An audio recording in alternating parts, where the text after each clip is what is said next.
ڕێز و سڵاو بۆ ئێوە بینەرانی خۆشەویستی تەلەڤیزیۆنی کۆمەڵە. بە یارمەتی هاوڕێیانی هاوکار ماتوونەتەوە خزمەتان بۆ پێشکەشکردنی گەشتی هەواڵەکانی ئەمڕۆی پێنجشەممە. سەرەتا سەردێڕی چەند هەواڵ. دەست بە سەرکردنی هاوڵاتیەکی خەڵکی شاری مەهاباد، هەڵوەشاندنەوەی حوکمی ئەعدامی شەریفە محەممەدی، گیانلەدەستان و برینداربوونی چوار کرێکار بەهۆی نەبوونی ئیمەنی شوێنی کار، لە سێدارەدانی 12 بەندکراو لە زیندانەکانی ڕەژیم و گیانلەدەستانی لانیکەم 400 کەس لە غەزا بەهۆی برسیەتیەوە.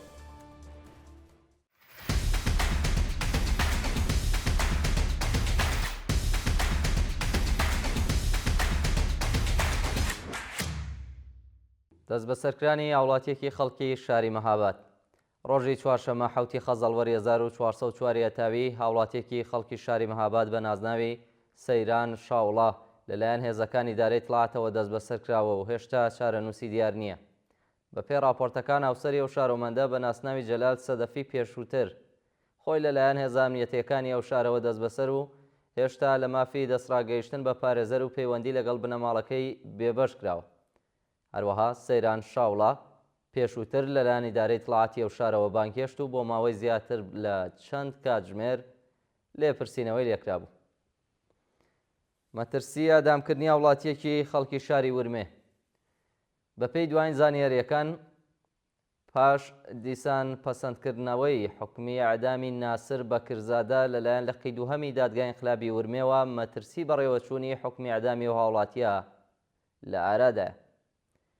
ناوبراو پێشووتر مانگی خەزەڵوەری 1403 هەتاوی بە تۆمەتی هاوکاری لەگەڵ ناوەندە ئەمنیەکانی وڵاتانی دژبەری کۆماری ئیسلامی حوکمی ئەعدامی بەسەردا سەپێنرا بوو، بەڵام بەهۆی نەبوونی بەڵگەی پێویست بۆ ئەو حوکمە لەلایەن دادگای باڵای وڵاتەوە حوکمەکەی هەڵوەشێنرایەوە و دۆسیەکەی ڕەوانەی دادگای پێداچوونەوە لەسەر تۆمەتەکانی کرا. حوکمی سێدارێ و بەندکراوە. دیسان لە لقی دووهەمی دادگای ئینقلابی شاری ورمێ بە شێوازێکی نایاسایی و ناڕەوا دووبارە پەسەند کراوەت. هەڵوەشاندنەوەی حوکمی ئەعدامی شەریفە محەممەدی. بەپێی دوایین زانیاریەکان حوکمی سێدارەی شەریفە محەممەدی چالاکی مەدەنی و کرێکاری لەلایەن دادگای باڵای کۆماری ئیسلامیەوە هەڵوەشێنراوەتەوە و حوکمەکەی بۆ 30 ساڵ زیندانی تەعزیری گۆڕدراوە. ناوبراو ڕێکەوتی چواردەی سەرماوەزی ساڵی 1402 هەتاوی لەلایەن هێزەکانی دارەی دڵاتەوە بە تۆمەتی تەبلیغ دژ بە ڕژیم دەست بەسەر کرا و دواتر ڕێکەوتی نۆی بەفرامبار لە هەمان ساڵدا ڕەوانەی بەندیخانەی ناوەندی شاری سنەکرا. کراوە پاشان لەلایەن دادگای ئینقلابی ڕژیمەوە بە تۆمەتی تەبلیغ دژ بە ڕژیم، هەوڵدان بۆ تێکدانی ئەمنیەتی وڵات و شۆڕشی چەکداری دژ بە ڕژیم لە ڕێگەی بەشداری لە یەکێک لە حزبەکانی دژبەر حوکمی ئەعدامی بەسەردا سەپێنرا. شانی باسە کە لە مانگەکانی ڕابردوودا بارەها لەلایەن چالاکان و ڕێکخراوە مەدەنیەکانی ئێران و جیهانەوە دەیان کۆبوونەوە و ناڕەزایەتی دژ بە سەپاندنی حوکمی ئەعدام بەسەر ئەو هاوڵاتیە بەڕێوە چووە و لە ئەنجامدا ڕژیمی ئیسلامی ناچار بە پاشەکشە لە بڕیاری ئەعدامیە و بەندکراوەکرا. گیانلەدەستان و برینداربوونی چوار کرێکار بەهۆی نەبوونی ئیمەنی شوێنی کار. لە ڕۆژانی ڕابردوودا چوار کرێکار لە شارەکانی دسفول، شەهربابەک، ماهشەهر و تەورێز بەهۆی نەبوونی ئیمەنی شوێنی کار تووشی ڕووداوی کار بوون و سێ کرێکار گیانیان لەدەستاوە. بەپێی راپۆرتەکان ڕۆژی ڕابردوو بەهۆی ئاگرگرتنی کۆمپانیایەکی بەرهەمهێنانی مادەی پلاستیکی لە شاری تەورێز کرێکارێک بەهۆی ئاگرگرتنی جەستەی و سەختی برینەکانی گیانی لەدەستاوە. هەروەها کرێکارێکی دیکەی شرکەتی کانیمس لە شەهر بابەک سەر بە پارێزگای کرمان بەهۆی کەوتنە خوارەوەی لە بەرزاییەوە گیانی لەدەستاوە. هاوکاتیش کرێکارێکی شاغڵ لە ناوچە ئەمەڵیاتیەکانی شرکەتی پترۆشیمی لەنگەرگەی ئیمام خومەینی تووشی ڕووداو بوو و دەست بەجێ گیانی لەدەستاوە و کرێکارێکی بیناسازی خەڵکی شارستانی دسفولیش بەهۆی کەوتنە خوارەوەی لە بەرزایی بە سەختی بریندار و دۆخی تەندروستی لە خراپیدا.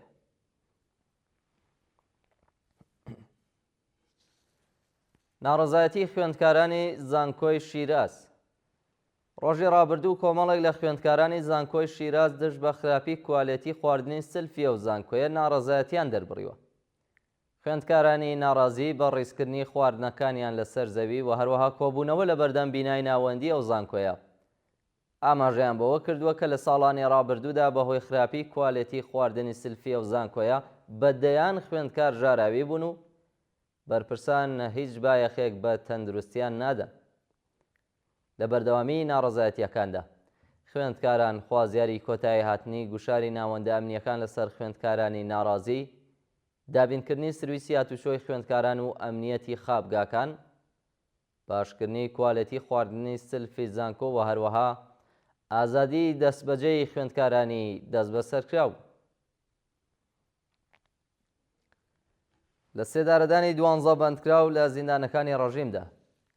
لە ڕۆژانی ڕابردوودا 12 بەندکراو لە زیندانەکانی ڕەژیمی کۆماری ئیسلامی بە تۆمەتی کوشتنی بانقەست و پەیوەندیدار بە مادە هۆشبەرەکان لەلایەن دەستگای قەزای ڕەژیمەوە ئەعدام کراون.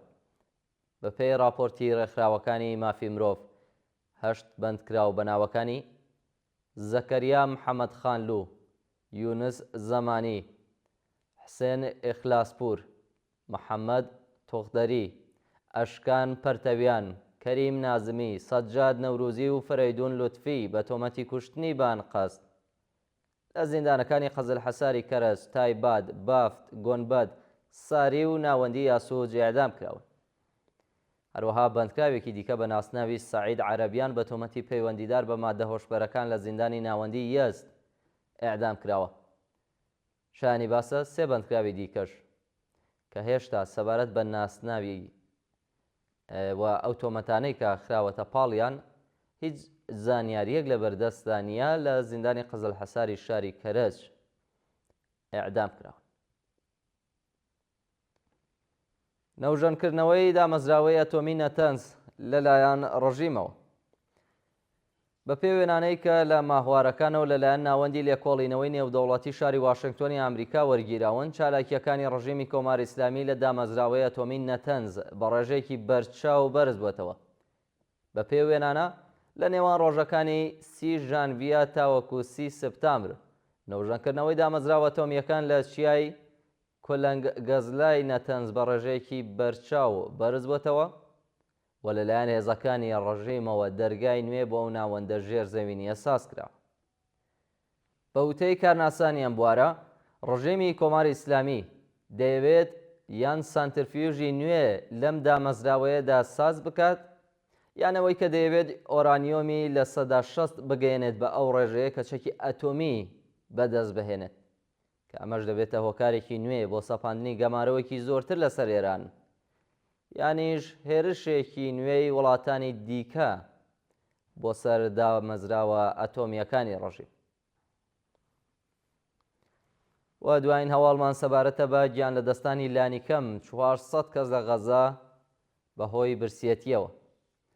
ڕۆژی چوارشەمە ڕێکەوتی حوتی خەزەڵوەری 1404 تاوی ڕێکخراوەی بێهداشتی جیهانی لە راپۆرتێکدا ڕاگەیاندووە کە لە سەرەتای ساڵی نوێی زاینیەوە تا بە ئێستا لانیکەم 400 کەس لە غەزا بەهۆی نەبوونی خواردنی پێویست گیانیان لەدەستە.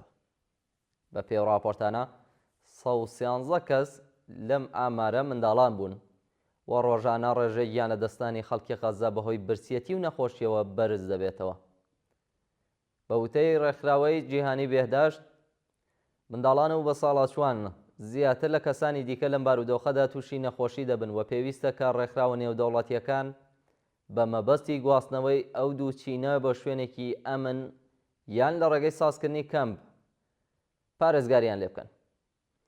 هەروەها ئەو دوو ڕێکخراوە جەختیان لەسەرەوە کردوێتەوە بە ئامانجگرتنی کەمپی ئاوارەکانی غەزە لەلایەن ڕەژیمی ئیسرائیلەوە، پێشێلکردنی ئاشکرای مافی مرۆڤە و پێویستە واگربەستەی کە واژۆ کراوە لەلایەن حەماس و ئیسرائیلەوە پێشێل نەکرێت.